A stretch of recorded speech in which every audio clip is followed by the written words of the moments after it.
Hello, hello. I am your host, Caroline Chambers, and this is So Into That, the podcast where I invite cool people to tell us all about something that they are really into right now. This is episode 2 of So Into That. Last week, we had an awesome, hilarious conversation with Emily Oster.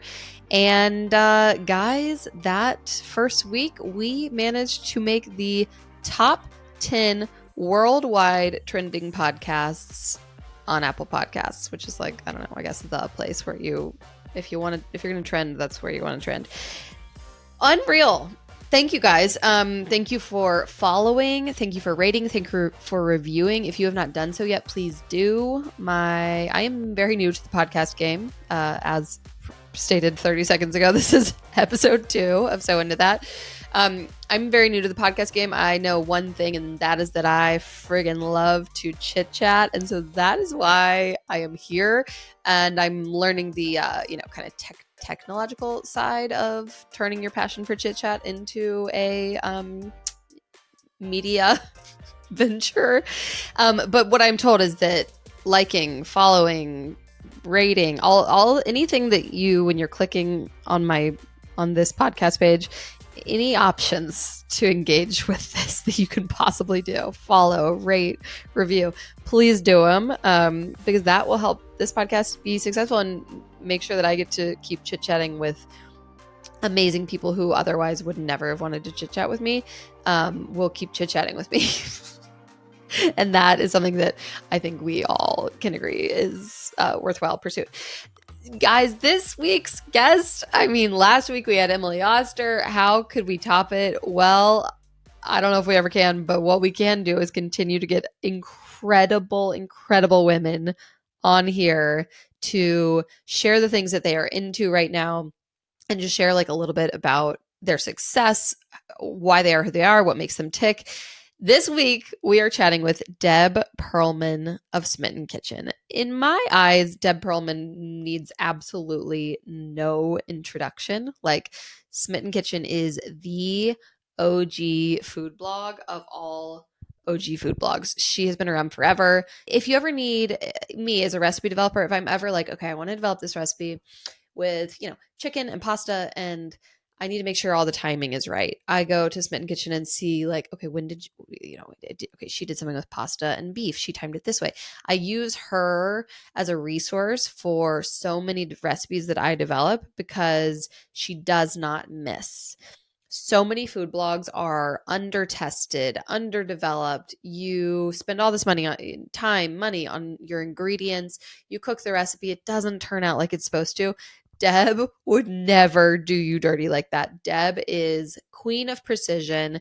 Every single recipe that she puts on to smittenkitchen.com is absolutely flawless.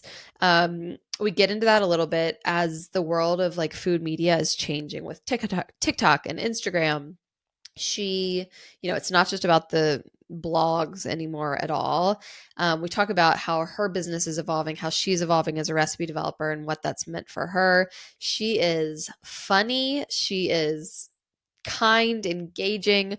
I have always loved Deb Perelman, and now that I know her personally and she's my best friend in the entire world, I'm kidding, but I've literally been telling all of my friends, like, you're not going to believe who I'm friends with now, Deb Perelman. And they're like, what?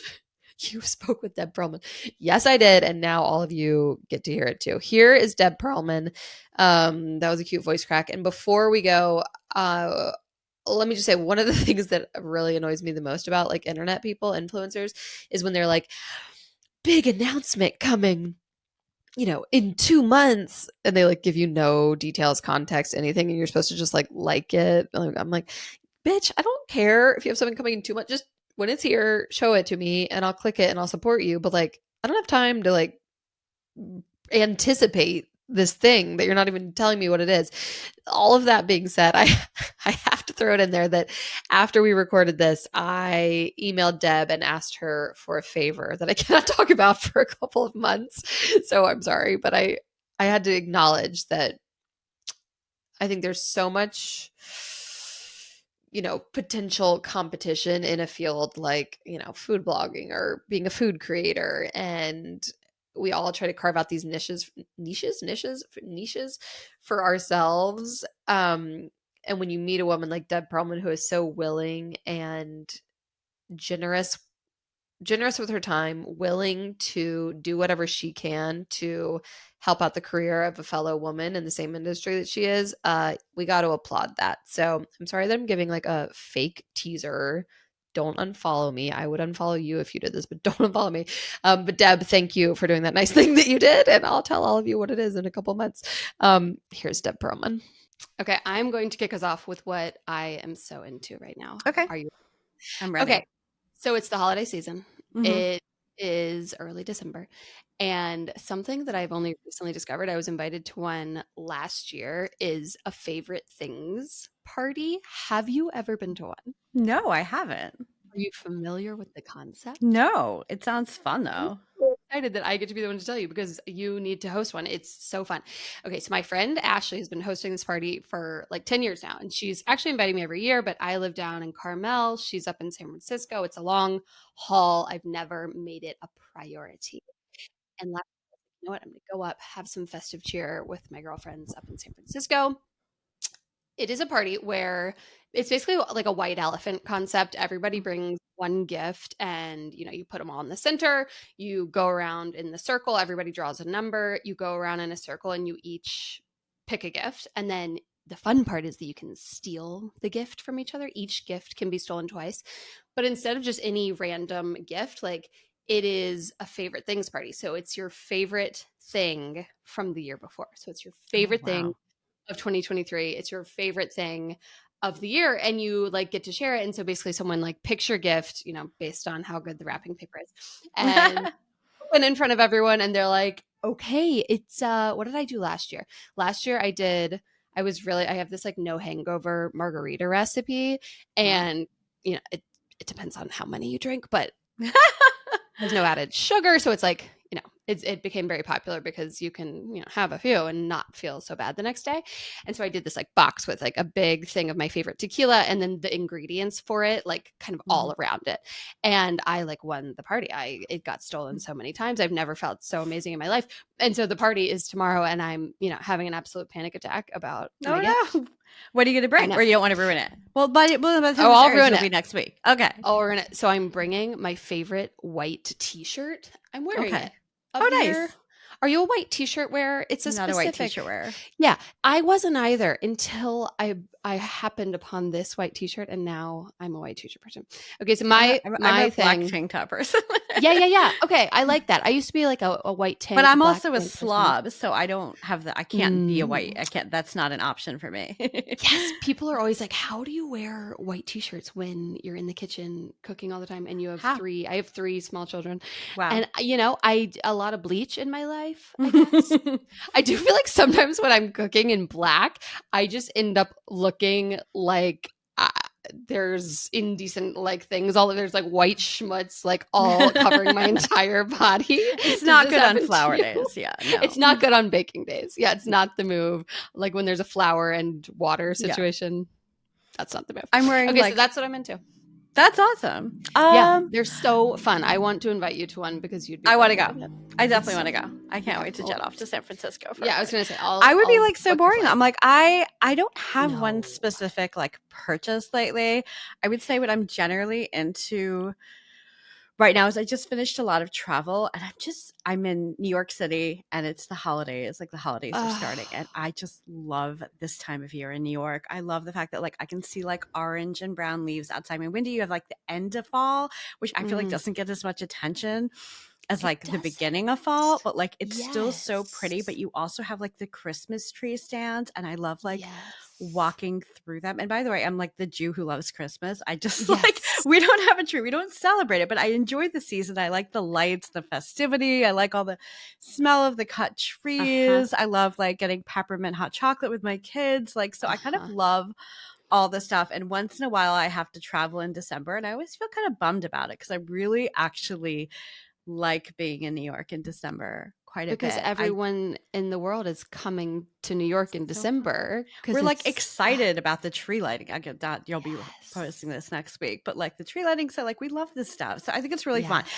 February in New York. Get out of here. I don't need to have any part Get of out. it. And March, like, forget it. When everyone else is like, Forget oh, my spring bulbs are coming up. And we're like, And you get that last like, snow I in New live in York a City, and you're like wait, we wearing don't even flats. get enough snow anymore. I mean, I wouldn't mind if there was actually snow because it would be pretty. Like New York and the snow is like the prettiest thing in the world. Ugh. But New York, it's just cold and freezing rain, and it's just really ugly. And there's nothing at the green markets yet. It's like the hardest month of the year for the farmers. So, yeah, I love December. I love doing all the walking around. I want to go out for holiday drinks but like mostly I'm on a dirty martini kick. I don't know if you would call that a no hangover drink because there's no added sugar. Well, yeah, if you keep it cool with martinis, you can feel pretty good the next day. Like two. Yeah. Three. Two max. Two max. And you have to eat it. 'Cause You you have to are have food with it. Are you Three a gin is- martini or a vodka martini? 3 is the classic story of me falling asleep and being like, did the kids go to bed? And my son knows he's in high school, so we can tell these stories to him. It's not like wildly inappropriate, it's like moderately inappropriate, but he always is like, did the kids go to bed? If he sees me ordering a drink. Stop. Anyway, so we don't do 3. 3 is not good. 3 don't requires do a babysitter. Yeah. Not even in New York in December. No, even Not if you're even. walking it home to walk it off, you're not. So 2, but I don't know. I'm late to dirty martinis. I just got into them in the last year, and I'm like, wow, these are salty. And then sometimes you like don't have dinner, but the olives are dinner, so that works too. I did that one time. And then if you're sitting at the bar, if you're sitting at the bar, you just say, "Could I have a couple more olives?" And it's like you're very basically generous to them. It's like a salad. It's like a salad. It's a vegetable. It's a mineral. Like, we're getting all of our nutrients in for the night, and we have to order a second because we need more nutrients. Yeah, I haven't been yet, but there's this place called Chechi's that is doing this. Like, I guess they've done it for a while. It's been open for a few months, but they do this New York happy hour that's a martini and French fries. And I was like, why don't you just put my name right on top of your menu? Oh, that's the sexiest thing I've ever heard. It's gonna happen this month. Oh, I'll fly to New York to go with you. You come to the favorite things party, and then I'll get on the flight back with you. That's like the most festive thing I've ever heard.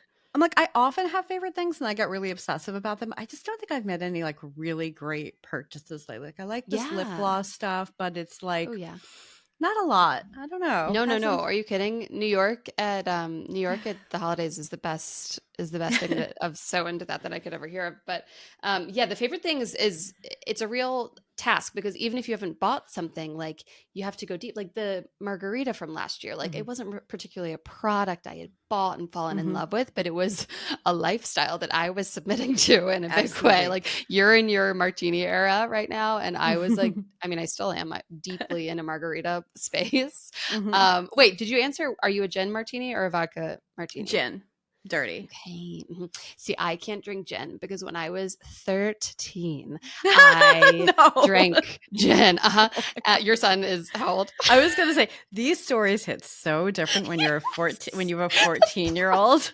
I'm not proud. No, it's okay. He likes to hang out with us, so I think we're okay on him for now. Okay. Well, I would love to get your advice on how to get your 14-year-old to hang out with you. I have a 4, a 3, and a 1, and I'm already panicking. You're in it. And they're all boys. I have an 8-year-old girl, and she's definitely not going to want to. I don't even know if she wants to hang out with us now, to be honest. But yeah, but that's great. I don't think he only wants to hang out with us. I just think he doesn't mind, and so I'm kind of waiting for it to start. It will start, but it hasn't started yet. I hear different stories from his friends' parents. What a dream. Okay, when you're hanging out with your 14-year-old in New York City, you guys are in the East Village, is that right? Mm-hmm. I act like I don't know that. I know that that's right. I have been a Smitten Kitchen reader forever. I've seen your kitchen for, I don't know. You started Smitten Kitchen in 2006.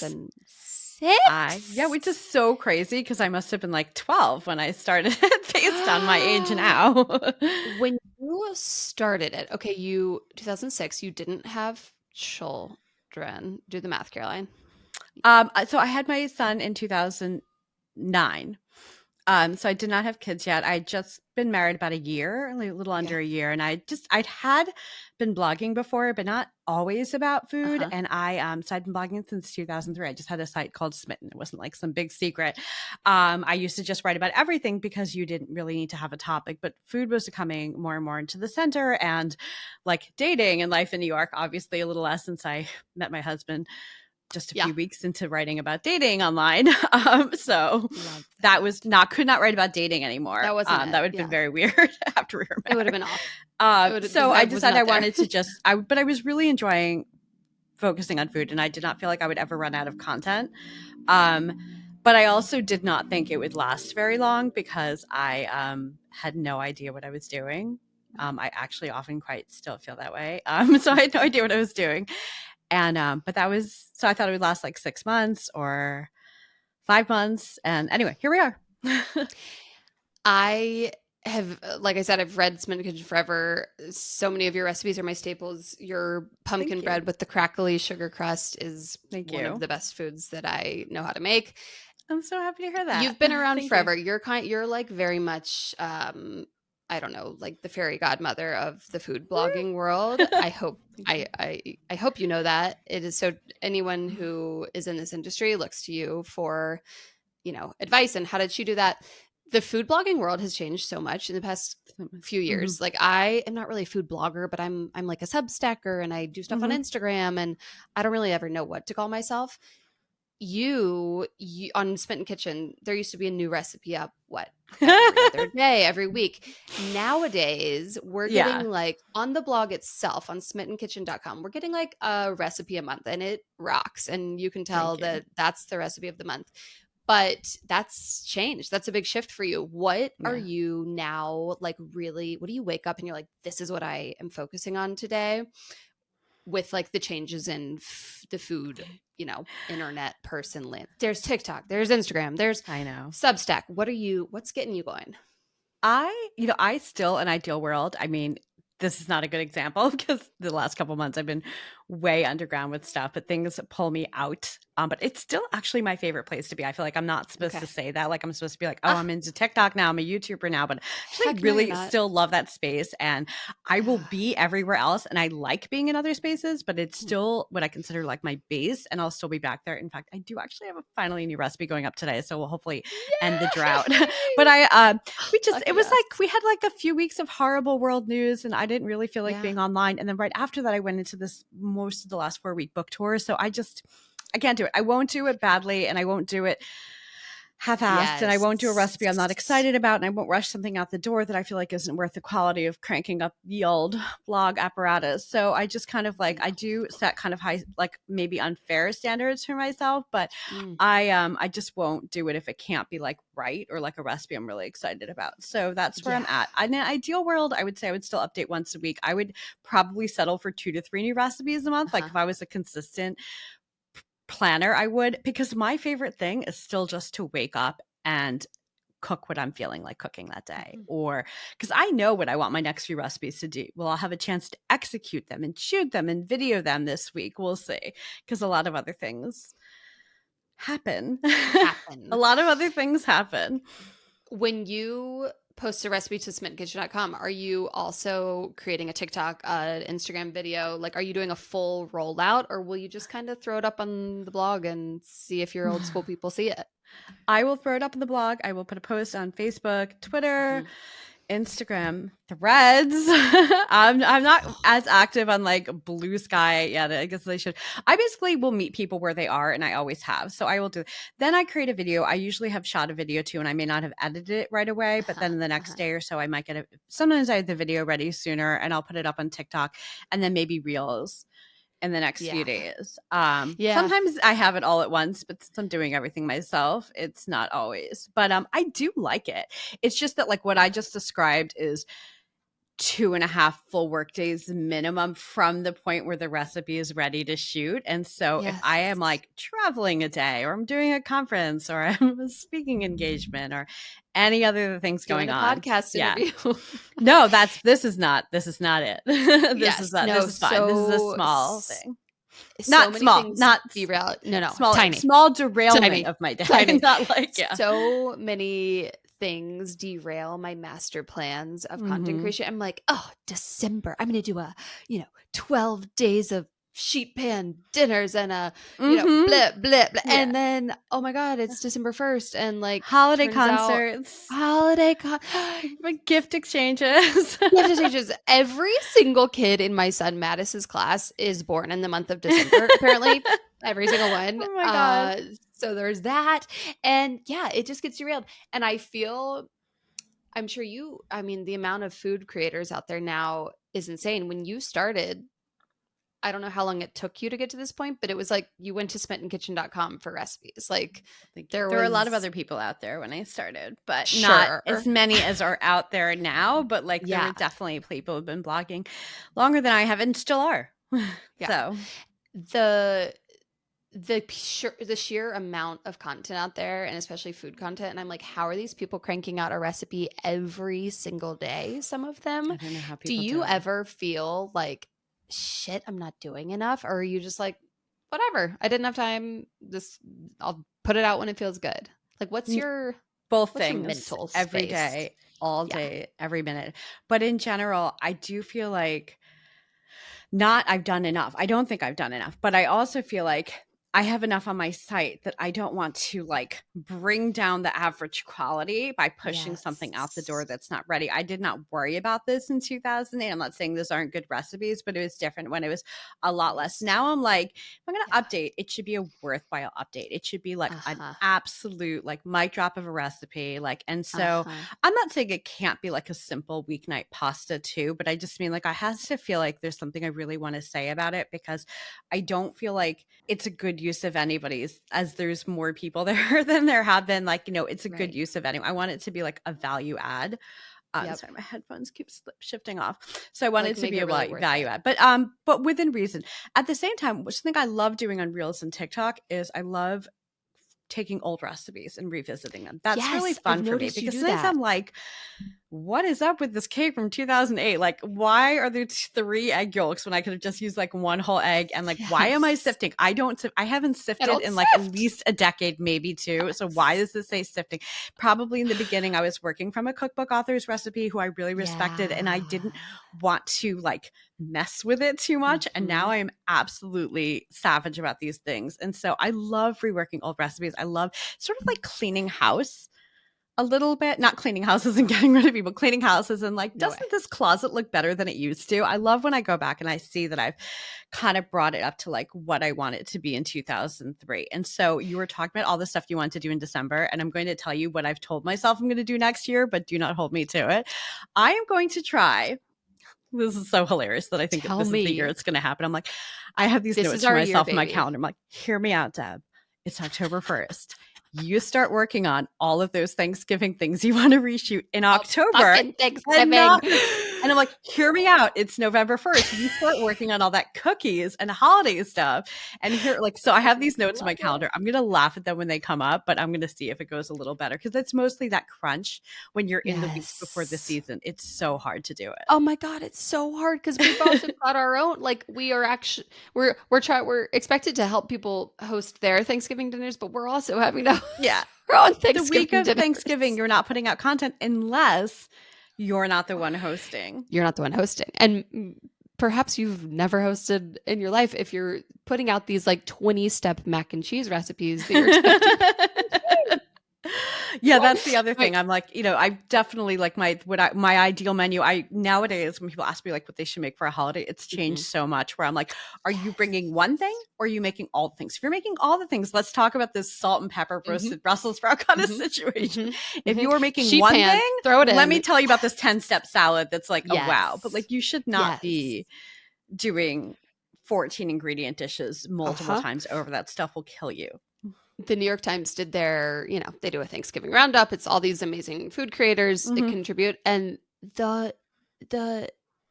it was all so complicated this year. And I was like, this is the one day of the year that most Americans like actually cook. And we're telling them to use like 7 bowls and pots for one recipe. Like, guys, this is why nobody cooks anymore, New York Times.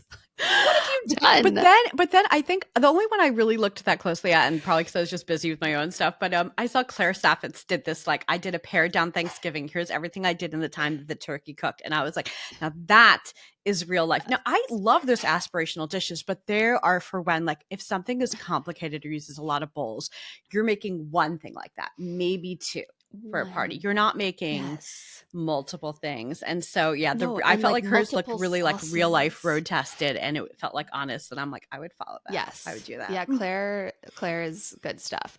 Okay, you're a mother of two. You live in New York City, which blows my mind that anybody is a mother in New York City at all, let alone running a food empire. I have it on good authority. I think you actually said it, that you do everything for Smitten Kitchen by yourself. Like, the only time you've ever hired anyone was a food stylist for your third book. Yeah. You shot and styled your first two by yourself. Yeah, if you look at them, it will be clear that I styled them myself. Nobody's going to be like, who's that stylist did you hire? You still did it. Tell me about that decision, because you could hire somebody, but you choose not to. And so what does that look like? Do you love maintaining control? Is it just like too complicated because you work out of your house? Like, tell me everything. It's not sane, and I don't recommend it. I'm not sure I ever really considered, maybe briefly, hiring somebody as the photographer for my first book, and my publishers were like, why? You like taking your own photos? I'm like, you're right. I would absolutely hate it if somebody else came in. And I was like, no, I don't want it like that. And also, I didn't want it to look super professional, which congratulations, it does not. I nailed that assignment. I love Nobody's going to be like, oh my God, can we hire Don't her? Don't talk about those books like that. I adore them. But like, why can't we do that? And then I will say, as the years have gone on, I have to, like, as I said, I just put out a lot less than other people. I put out fewer videos. I put out fewer books. I've done a book every 5 years. I put out fewer recipes. I just do less, but I try to do it my way. And so I have spent a lot of time thinking, like, which parts do I hate? Which parts are like not fun anymore? And when it got to the third book, I was like, I don't want to style this book anymore. Mostly I just felt like it's a lot of work for me because it's not a natural thing that I do. And I find it stressful. And then I look at the book and I'm like, because I can see I was tired. It was the end of the day, so I didn't want to fix things. And what if we just brought in somebody who had endless energy to make that chicken look perfect? And so it also helped knowing the person that I wanted to work with. I feel like I don't want to like insult his style by saying it's very close to mine, but I was like, we both really like food to look sorry, Barrett, you deserve better than me saying it's just like mine. And he'd be like, but what I meant is like that we have with similar philosophies where we're not putting weird things on food, and we want the food to do what the food does, and we're just going to try to catch it in its light, just like sexy, natural. Like, even when food looks like so beige, it is so ugly, but it's like, that beige food is like that is what food is. And I want the food to be the centerpiece. Like, the food is the focus, not the props, not the it should just look good. So, but again, I think good light can do a lot, because good light kind of suggests that the food is having a good time. Like, the food's living a good life, and it's so beaming sunlight moment. Yes. That's actually one of the only times a day that I'm really trying to crank out like a great meal is nighttime. And in the winter, it's pitch ass dark. It's 2:30 here, so my window for getting a good dinner photo is closing at over half an hour. Yeah, it's so depressing. Exactly. And so it's over. And so it's sort of in Deb philosophy, like your early 2000s recipes that I still use all the time, or early Smitten Kitchen days recipes that I still use all the time. The photos compared to what you put out now are, you're laughing. It is funny, like, to look, and horrible. I love horrible. It's a strong word. No, you're not offending me. I'm not like, this is my life's passion, my art, and how can you insult them? Like, they're not good. I was like getting the job done compared to what you're cranking out now. The effort that you put behind each of the posts now, they're just, it is funny, like, they're so bad, but the recipes themselves are good still there. But I will say, I just try to put out as many videos as I can on my Instagram, and I And I do a lot of them just in my dark, shadowy kitchen It's fine. because I'm We like, want to see that. We want to see real channel lives. 2008 Deb, you know, they want to see our real lives. This is what the food actually looks like. I don't have a garnish for it. It's beige as hell. It's fine. I think that's what we need, because the truth is, like, if we Right? all have, like, you know, $20,000 kitchens, I don't even know. I have no idea what a kitchen costs. Is that like a good price? Is that a high price? Sure. Like, That sounds right. I'm like, what can a banana cost? $20? Like, I'm like, my sense of things is so clueless. But you know, so I just think if everything, okay, so here's the thing: if your food looks amazing and gorgeous and spectacular, and your plates are stunning, like, now somebody makes your recipe, do they feel good about it, or do they feel bad? And what are we in the service of? So as much as I'd like it to look like food on a good day, like having a good light moment, like the light was hitting it, like I don't want it to feel like mine will never come out this way. Yep. I feel like, look at this humble, you know, unstyled cake I made. Like, because then you're going to, I don't think that that's like actually in the goal of what I'm trying to do, where I'm trying to get people to cook these recipes. So keep using that messy light. Yeah, give us, like, you know, a kitchen with a mom in a black tank top covered in flour, just slamming dinner down on the dinner table. That's what we want to say. Really. Okay, so whether you're willing to admit it or not, you are food royalty, especially I feel in New York City. What's like the coolest? I'm like the smallest Deb, thing. don't deny it. Thank you. What's like the coolest? Who is the coolest person who you have gotten to meet because, you know, you were invited to a cool party, or you were on a panel with them? What was the moment that you were like, well, I got to be on Caroline Chambers' podcast. That's pretty big. No, are you like, no, seriously, I have so many people who love I've known about your newsletter for at least a year. How long have you been doing it? Yeah, that was the most flattering thing I've ever heard in my entire life. No, your newsletter is it for like real life, everyday cooking, you know. So I definitely, I've heard. So this is really exciting. There was some, you know, over the pandemic, we were doing all those like Zoom events. I got to talk to Ruth Reichel and Jacques Pepin once, which was like pretty cool. At the same time? At the same time, they were probably like, I can't believe she's here. Like, no, who love this food blogger? They were so like, nice. how did we get on this? I was like Queen in Deb? my bedroom hiding from my kids, like talking to Jacques Pepin as one does on a Tuesday night. I got it's like giving me hives. It was a really. I also, because I so remember. I mean, I remember every word of that conversation, and I remember we were having this conversation about like teaching your kids to cook, and he's like, "Have you taught your kids to cook?" And I was like, they don't really like to cook. They just say they like to cook, and then they leave the kitchen after like 1 minute. And he's like, "You have to teach them." And I'm like, and Jacques Pepin said I have to teach them. Literally, you know, you were like, what's your Roman Empire? Mine's like when Jacques Pepin told me I had to teach my kids to cook. So I was like, sir. He's absolutely right. Could you imagine? My kids are going to be like the cobbler's kid with no shoes. Like, so we're working on it. But the truth is that when I'm cooking, I'm usually working. I'm not just vibing in general. So I'm usually like working on something. And I always say, like, if you were at your office, would you like a kid sitting on your desk in your cubicle while you were trying to file a report? Like, would that go well for you? Would that be a good productive day? Would you do your best work? Would you get a raise? Like, would you like that? Would that be a good day? Where you'd be like, no, this is not a work day. This is a fun day, but it's not a work day. So that's how I sometimes feel, but we're working on it. My son's going to help me make some dinner tonight. So we'll see how it goes. I don't want to upset Jacques Pepin. One thing that I've heard, and again, my kids are tiny little idiots. They can't help me do anything, but your son is 14. And a lot of people who cook my recipes, they'll like assign their kid to one easy recipe. Have you heard? Okay. Teach your son how to make cacio e pepe. You have such a great, easy cacio e pepe recipe. Teach him how to make that. And like every Monday, that's his job. I don't know. That's what I feel. I like that. That sounds really good. Is he a tween or is he, he's a straight up teen? Yeah. Yeah, he's a real teen. And ever since. And he likes you. I think that's a great idea. And I think we did it a couple times over the pandemic after Jacques Pepin told me to.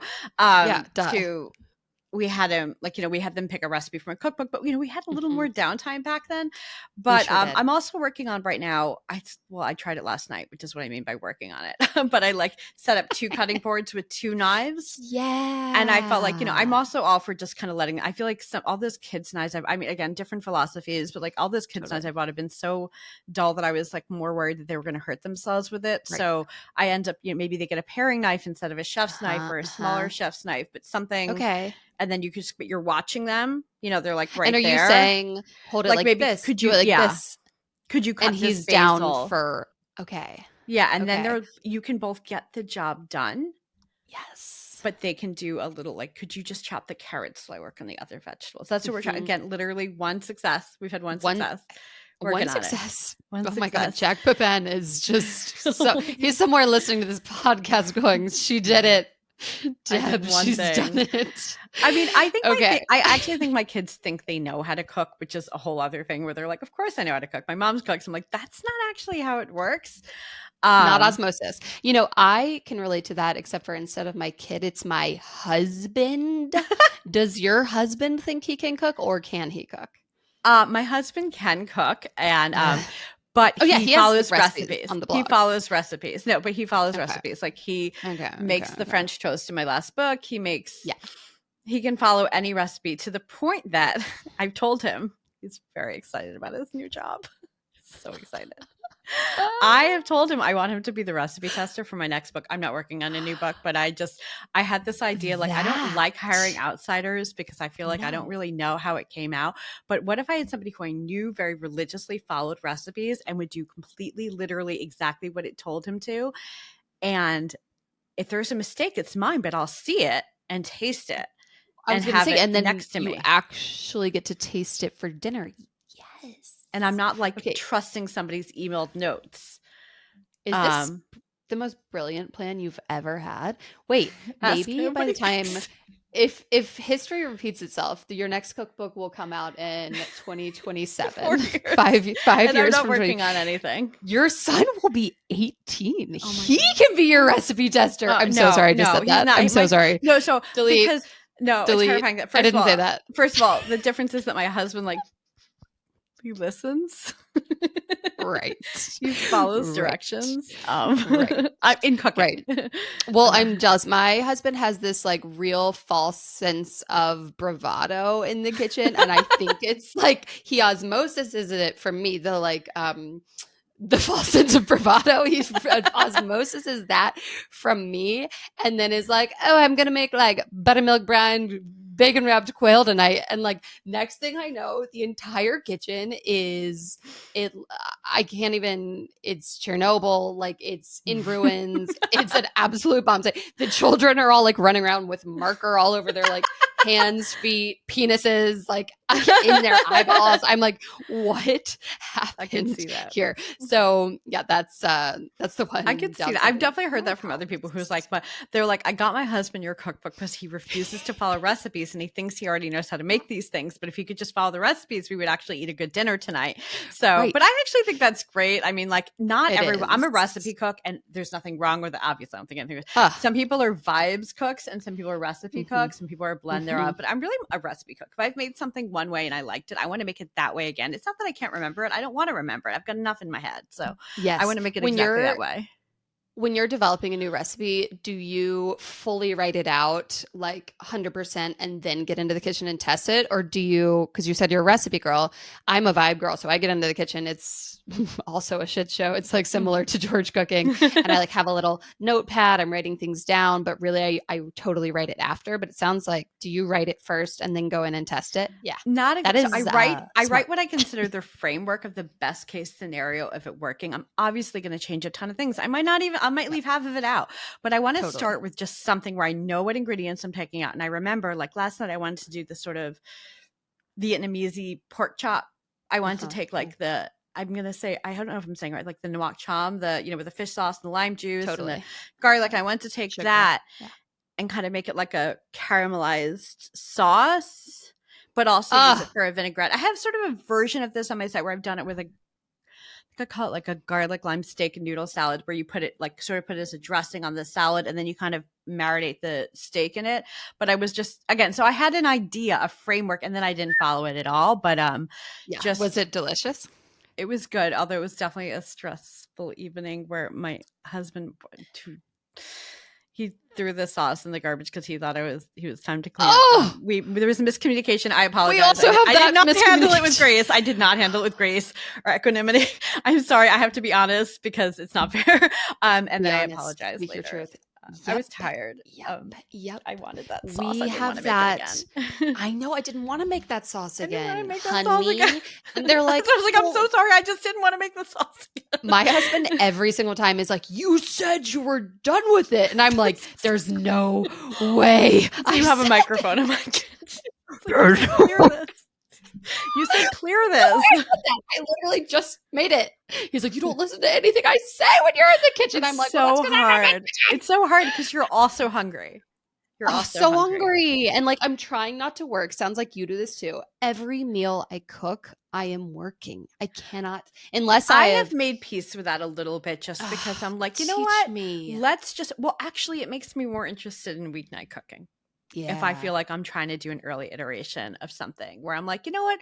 I have kind of wondered what would happen if you took like chicken, rice, and zucchini and Parmesan and put it together in like one skillet. So I'm like, why don't I just write out a little framework of this? Right. Take notes on what I did. And then what I'm trying to remind myself to do is to take notes on how I felt about it. Like, you know, like actually this sucked. Don't ever do this again. Or like, this is good. Needs more garlic, less zucchini, whatever it is. Like, yeah. And then so you might not finish developing it that week, but like you've got wherever. But you've got a framework like waiting in a note somewhere that tells you what you did that night. That's really smart. And then the next time I'm craving chicken and zucchini, which might be a whole year from now, because like the next time it's in season, I'm like, wait, didn't I do that thing? Let me go find that. And then I'll be like, okay, so we did it with 1 pound, but I made a note that wasn't enough food, but there was too much rice. So like, and then maybe after the second, maybe after the third, maybe it's 5. I have no idea. I'll be like, you know what? I think there's something here. I think she's ready. I think she's ready to be the recipe of the month. 17 years later. 17 books later. Your son is 55 and working in Jacques Pepin's kitchen. my kid is in high school. He's in college. And I'm like, I think I'm ready to. That's exactly it. Like, so when people are like, how long does it take you to finish your recipe? I'm like, don't a decade. I don't know. Yeah. Sometimes, you have it one night and you're like, oh my God, this is good. Let's. Yeah. And then it gets pushed to the front. This through. Yeah. Okay, that's really smart because what I do is I'm like, okay, this recipe, I need to get it up this week. And so I'm trying to make it perfect. And my 3 tiny children, including my 4th tiny child, my husband, large child, are like, they're bug. And then I'm not preaching because I love cooking. Like when I'm in the right mindset, when I'm in that work mindset, I'm like, this has to be, right. I got to write it all down. So I really like that. Just kind of loose notes, save it for a day in the future. Okay. That's really good. Because what if you like strike gold and you didn't write it down? That would be really frustrating. Yes. Oh my God. That would be really frustrating. Okay, Deb, we know what you're so into that right now. You are so into the holiday season in New York. And I just couldn't agree more. I'm so jealous when I get on a flight to come see you. What are you so out on right now? So this is something this is incredibly persnickety, and it has nothing to do. Good. And the better. I have to be honest. I have not watched all your videos, so I hope I'm not offending anyone. But I was just hoping that we, as food people on the internet, could agree. Yes. That 2024 could be the year that we stop doing that thing in videos where we slowly squeeze garlic that's been roasted in a close-up. And why? I can't, like, I'm so triggered by it. Like, I just, it's the most delicious thing on earth, and it's been made to look like a pimple popping video. Why are you making it look like Dr. Pimple Popper? Garlic has been wronged. I have avoided those pimple popping videos like my entire internet life. I have just been swipe, not interested. And then I love roasted garlic. There are so many things, and this is just a very, listen, I'm a small, it's a persnickety little thing, but I just think we could all get together and decide that we're not going to do that anymore. I'd be really happy. I'm willing to co-author this petition with you. Like there's an official, there's like a trigger warning on Dr. Pimple Popper videos. If you're going to that video, you know what you're getting into, you little pervert. food videos. I did not sign up. I did not sign up for this like debauchery. I did not sign up to be like tortured with pimple garlic You today. get to the point as soon as you see somebody pick it up, you know it's about to come, and you're trying to get off screen so you don't see it. Anyway, it's just a little thing. It's all the food that's made with it looks delicious. It's just I'm tired of seeing it. This is me. Thank you so much for your honesty. I'm just being petty and not Thank petty. you I'm so much for your just honesty. being picky, which is kind of how I got here. Being picky. Yeah, so, exactly. Exactly. Okay, my thing that I'm out on is Black Friday, Cyber Monday, lasting from like July to February. Like, it's a lot. I do not have time to fill 700 carts and abandon 700 carts over Thanksgiving week. Like, I've got food to cook. I don't need to like pretend to buy 17 pairs of pajamas and then abandon them in my cart. Okay. Mm-hmm. Can we just like, can it be one day and we like all go for it? And then all we do that day is shop. And then we don't work. We only shop. We don't talk to anyone. We don't parent. And then it's over. Yeah. That's what I want. That's my petition for the year. I think that makes a lot of sense. I will say, thank you so much. That today is, so I know you're going to, I don't want to like mess up the dating on this, but like yesterday was Tuesday after Cyber Monday. And I realized my son needed a new coat. My husband needed a new coat. I went to get a new so I was like, thank you for still having the sales on, even though we're like, you mean extended Cyber Monday. I was like, thank you for that 20% recruiting. I really appreciated it. So yeah, I felt like I was rewarded for being very sloppy about shopping. But Deb, in general, though, I'm with you. I just think that, I agree. Like, they should just like stop pretending it's every day. Like, just tell us what dates it is and stick to it. I maintain that if you had known that last Friday was your only day to get winter coats, you would have done it. Okay, you wouldn't have been extending Cyber Monday. You would have done it. Okay, Deb. Somebody just walked in. Hello, you. Oh, sorry, that was my daughter. What is something? Hi, daughter. What is something that made you laugh really hard recently? So your IRL LOL of the week. Okay. I'm gonna give two answers because one might be like, once we were this is so specific and I feel like it's very East Coast and also like where I grew up in New Jersey, so it may not make sense to like your very national audience and probably like very West Coast. But my husband and I watched Class Action Park last week. Which is this documentary about this place called Action Park, which was this like amusement park, like a great adventure that was like this huge thing in the 80s and 90s in New Jersey, mostly 90s, I feel like 80s and 90s in New Jersey. And it was the worst. It's like the worst, most dangerous amusement park in the entire world. Like, I would go there like twice a summer. It was so much fun, but it was like off the rails. There were like no safety precautions. Literally. And apparently it was like the Class Action Park, this documentary, this movie about it is about just how shady it was. I mean, the guy was like thrown off Wall Street for being so shady, and then he opened this water park, and then he I cannot. And then he had his own insurance company in the Cayman Islands. So like it wasn't worth anything. Like not even, it didn't even have like letterhead or something. And so we're watching this and I'm just like, all of my childhood's coming back. I cannot believe we went there. And also I was like, I cannot believe I'm alive. And here's like a completely normal thing that I had not questioned as a kid. I only got injured there twice, is something I said to my husband. Only twice did I get injured there. You look at him. Oh, I only got hurt there twice. And then I don't know what this is not something people say about Disney World or like Great Adventure. Like I only got injured twice, and I didn't think that was a bad number for my childhood. So watching this thing about how bad the place was we were dying. I mean, okay, it's an hour and a half. The first half hour was hilarious because I just couldn't believe that like our parents let us go there. And then the last half hour was actually like people actually died, and it was actually kind of sad. So okay, so if you want to LOL, only watch the first half of that. Is also just the most LOL documentary name I've ever heard. Class Action Park. They had this. It was just so like, you're funny. like, I can't believe this place existed. It was allowed to exist. And that I went there like at least twice this summer, and it was so much fun. And I Wow. only got injured twice. I only once only got got like a injured rusty twice? nail in my foot, and I only once like lost the skin of Classic. my arm from going Yeah. too fast on a ride that nobody regulated. Yeah, just once. It's fine. Just a little bit of skin burn. Okay, wait. Imagine. Tell me your second LOL of the week. Well, now she's home, so I don't want to out her. But yes, earlier she had Out emptied her out. backpack this morning. She's and 8, right? She's 8, and Okay.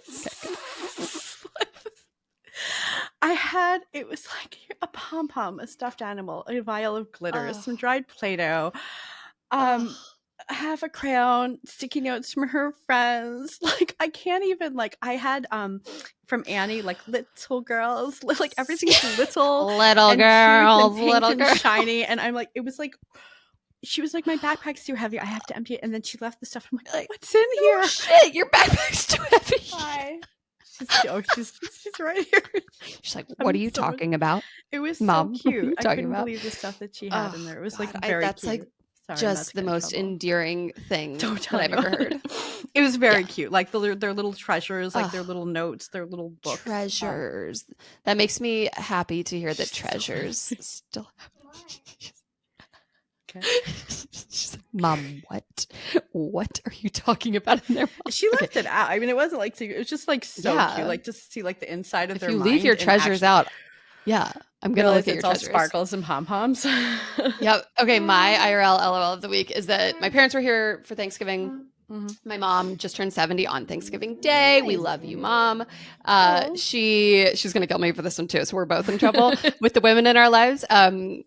You know, as you're aging as a human, apparently you just get a little tooty, a little bit tooty. And so like, you know, around 65, a little toot here and there. But like at 70, we're just full on, like we have no qualms about it anymore. She's just like going for it. Like you'll be in the middle of a conversation with her and it's just like toot, toot, toot. And you're like, are you tooting?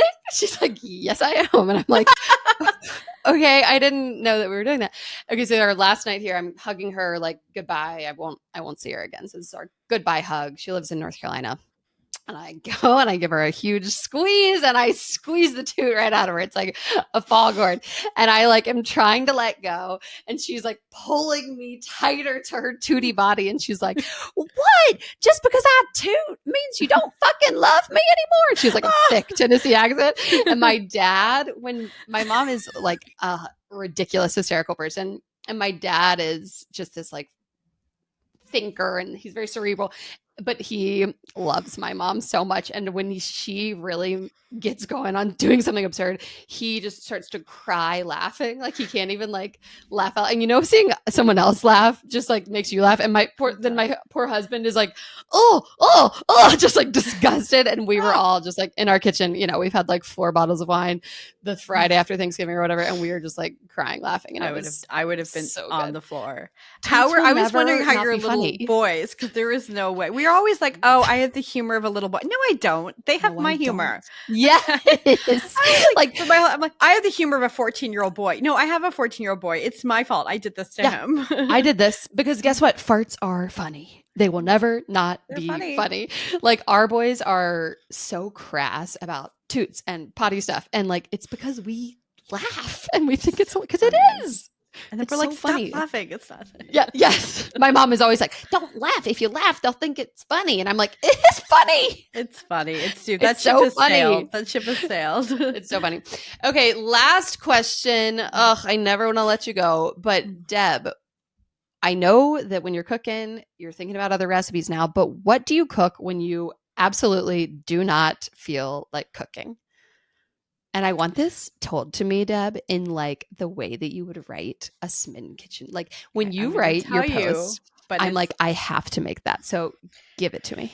You're going to be very disappointed. Mm-mm. So I have this I don't cook when I don't feel like cooking as much as I can. It is not always the case. I do not live in like some bubble. Yeah, exactly. I've been doing this for a very long time. And one of the ways I think I'm able to stay happy and excited about it is that I try not to force it when I'm not feeling it. obviously that is not always the case. That's why we Yeah. have frozen pelmeni and vareniki, which are these like Russian dumplings in the freezer. And that's why we have pasta with black pepper and, cacio pepper. Like we have things around so we can make a thing and not like, order $150 worth of dinner just because mommy didn't feel like cooking today. But I try to protect it a little bit as much as I can by either doing the bare minimum that is still like a meal. Yeah. Or like maybe we order in and we go out. And I am hoping that by giving myself that space that I need, that I'll come back to it. Now, I will say, if we get into day 3 of this, I have to have a little talk with myself about like nutrients and mood. But in general, if I can give myself this couple days, we got like, okay, so how can we do this anyway? Or why don't What's actually going on here? Yeah, exactly. Yeah. Like again, this is not, because if you're saying, oh, well, that's been 6 weeks. I'm like, okay, we're not going 6 weeks. We're going a few days here. But I think that if it takes 3 days of eating, or we have grilled cheese. I mean, what is wrong with grilled cheese? I'm sorry. And also I have nothing wrong with that. I have to readjust their standards sometimes because I feel like sometimes I make these amazing things and everyone's like, oh yeah, it's just a weeknight dinner. And I'm like, see, we need to like reset the baseline a little bit here and there. Recalibrate. So maybe I love like Trader Joe's hash browns, and maybe I'll make an omelet, with some cheese left. And then I'll make an omelet and then I'll like cut up some cucumbers. That's dinner. And I think that's fine. So there are certain things I'll do, but like very bare minimum. And I'm trying to do them so on the next day or the third day, I might be like, oh, let's make Vietnamese pork chops with a salad and some rice noodles with a little crispy onions. Let's do that. Because otherwise you're never going to get back to that place where you want to do it. So basically just when you don't feel like cooking, give yourself a damn break and then circle back. Or make something incredibly simple and that gets the job done. And cacio e pepe. Yeah. What are your 3, if you had to pick 3, what are your 3, like, this is the simplest and I know it's going to be so good? And I would definitely say like omelet or scrambled egg, frozen hash browns, maybe a quick salad or something like that, some vegetables. That's an easy one. Definitely like a quick stovetop mac and cheese or cacio e pepe, or maybe even just a quick tomato sauce or a penne alla vodka kind of thing. I usually make it with rigatoni, but just a simple pan sauce pasta, and then try to find something green in the fridge that we could use.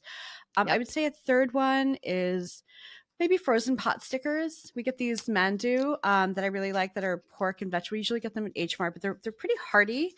And so I can make a whole bag and I'll crisp them up, and then I do a bag of edamame. Which is, green. And then again, we do cucumbers a lot. We like maybe a simple cucumber salad, maybe a little rice vinegar. Oh my God, your cucumber salad is one of my favorites. Maybe it's just like some rice vinegar and like a drop of sesame, just something like that, but like really simple. And I think it's really good to keep those things around. Yes. For you. I mean, I don't think that non-food people need to be told to keep the stuff around. I think sometimes we have to remind ourselves to keep these things. I think it's really important. So when you're not, so I don't make myself hate it. Yes. Sometimes I'll post something on Instagram like, guys, really simple dinner, just made dumplings. And people are like, duh. I know. Hey guys. They're like, yes, our freezers have been full of dumplings. Hey guys, I don't know if you guys have ever heard of freezer dumplings. It's just this like easy trick I try out. What was that viral thing that's like, you guys, it's so crazy. I don't like store-bought pesto. Like that viral thing. But it does feel like that sometimes, and I think it's really important to check in and ask people what they make. This is a great conversation. Like, ask people what they make when they don't feel like cooking, because it might give you an idea. Because I think there's a lot of things you can make that are simple and weeknight friendly, and I think most people are doing this most nights, and so it's not a failure. In fact, I think it's really nice to be able to do quick things and do fast things, and not have to like order burgers because you don't feel like, because you didn't have pelmeni in the freezer or something. You didn't have something in the freezer. Great answers, Deb Perelman. You are the best. Thank you for being here. Thank you for having me on. That was Deb Perelman with Smitten Kitchen. Deb, thank you so much for joining me. Deb just also did me a huge favor that you will all see more about in a couple of months. Not to be that annoying influencer who's like, big thing coming, but I just can't say what it is yet. So sorry, but wanted to acknowledge that Deb just did an awesome thing for me. And women doing awesome things for other women, especially in their industry, and just not seeing each other as competition and just helping them out, lifting them up is, I don't know. That's what I'm so into now. At the end of this podcast, that's what I'm so into. Women helping women and just being so awesome and generous with their time. So thank you, Deb. Golly, I appreciate you and just think you're the absolute coolest. Let's see. That was episode 2 of So Into That with me, your host, Caroline Chambers. Thank you again, guys, for being here. The momentum of the show is all thanks to you. And if you could give it a follow, a rating, a 5 stars, I don't know, just give it all of the good things that you can possibly give it when you look on the Apple Podcast app. You can find me, more easy recipes, mom life, all of the good stuff on Instagram at Caro Chambers. And my weekly recipe newsletter, What to Cook When You Don't Feel Like Cooking, is at whattocook.substack.com. So Into That is produced and edited by Kevin Leahy and his entire team at Podcast Point Man. Thanks for making me sound as good as you possibly can, guys. See y'all next week.